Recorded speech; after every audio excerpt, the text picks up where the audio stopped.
नमस्कार दोस्तों, Bharat education centre YouTube channel पर आप सभी का स्वागत है। आज हरियाली तीज की हार्दिक बधाई और ढेर सारी शुभकामनाएं आप सभी को। आज हम पढ़ेंगे संविधान का प्रभाव में आना, कब से प्रभाव में आया, कैसे आया, किस प्रकार से निर्माण हुआ, उसकी चर्चा करेंगे। Doctor B.R. अम्बेडकर ने सभा में 4 नवंबर 1948 को संविधान का अंतिम प्रारूप पेश किया।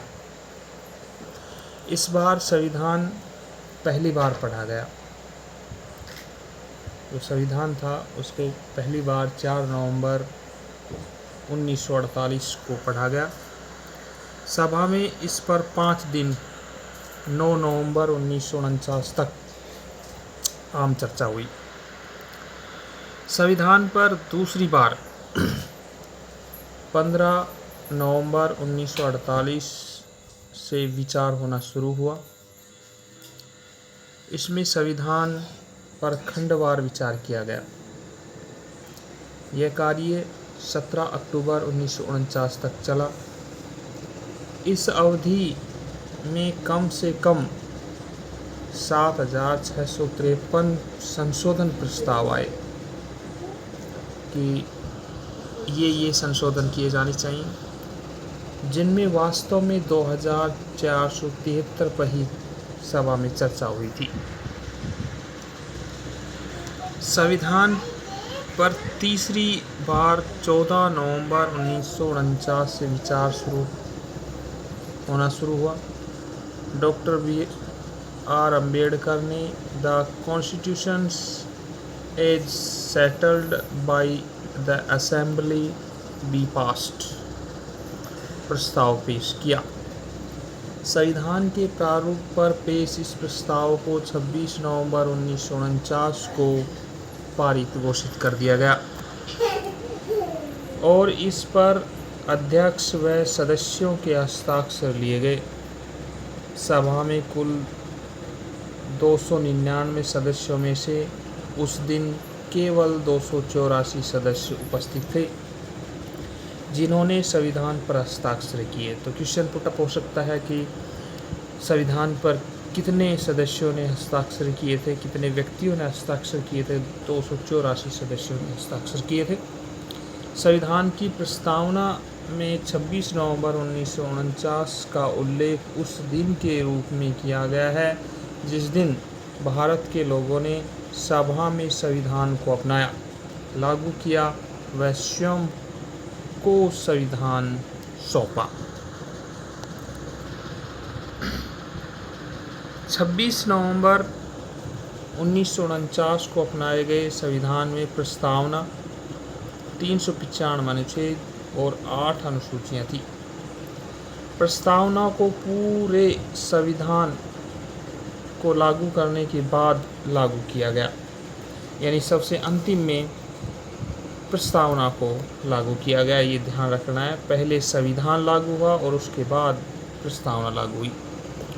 नए विधि मंत्री डॉक्टर B.R. अम्बेडकर ने सभा में संविधान के प्रारूप को रखा। उन्होंने सभा के कार्यकलापों में बढ़-चढ़ कर हिस्सा लिया। उन्होंने सभा में अपनी तर्कसंगत और प्रभावशाली दलीलों के लिए जाना जाता था, यानी वो तर्कसंगत और प्रभावशाली दलील दिया करते थे। उन्हें भारत के संविधान के पिता के रूप में पहचाना जाता है।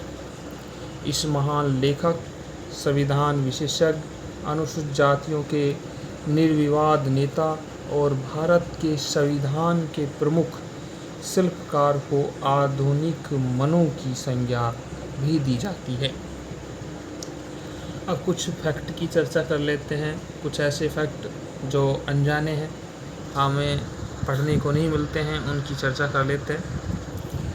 भारत के संविधान सभा में जब 1946 में संविधान सभा का निर्माण किया गया, उस समय सीटों का आवंटन इस प्रकार से था।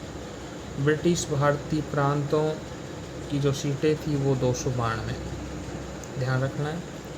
देशी रियासतों यानी भारतीय राज्य में जो देशी रियासतें थी उनकी 93, मुख्य आयुक्त जो 4 प्रांत थे मुख्य आयुक्तों के, उनकी सीटें 4 थी। नेक्स्ट पेज ले लेते हैं।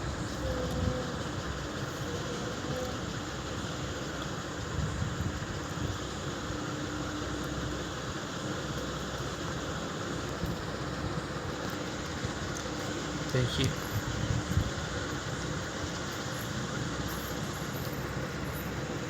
संविधान सभा के लिए जो चुनाव के परिणाम आए थे, जो चुनाव हुए थे, कब हुए थे? जुलाई अगस्त 1940 को जो चुनाव हुए थे, उसमें जो परिणाम आए थे उनके आधार पर किस किस समुदाय को या किस किस दल को किस किस प्रकार से सीटें प्राप्त हुई थी, उनकी चर्चा कर लेते हैं।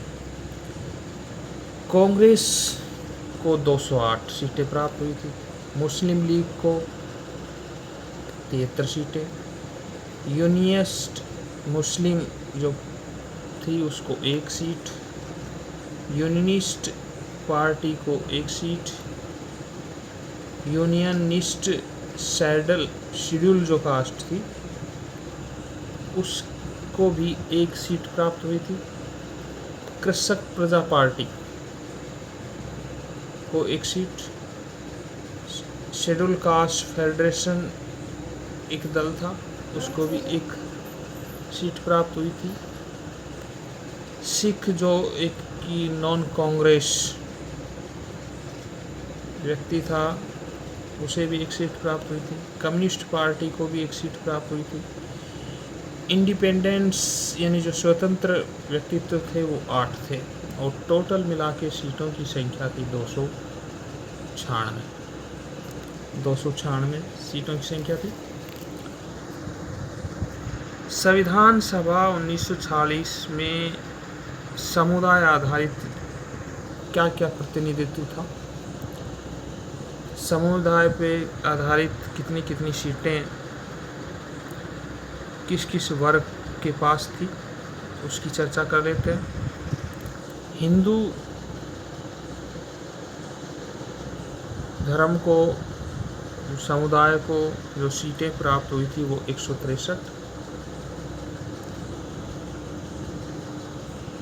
मुस्लिम को 80, अनुसूचित जाति को 31, भारतीय ईसाई 6, पिछड़ी जनजातियां 6, सिख 4 जिसमें 3 कांग्रेसी थे और 1 आदर्श था, एंग्लो इंडियन 3 और जो फारसी समुदाय था उसको 3 सीटें प्राप्त हुई थी, और टोटल सीटों की संख्या थी 296।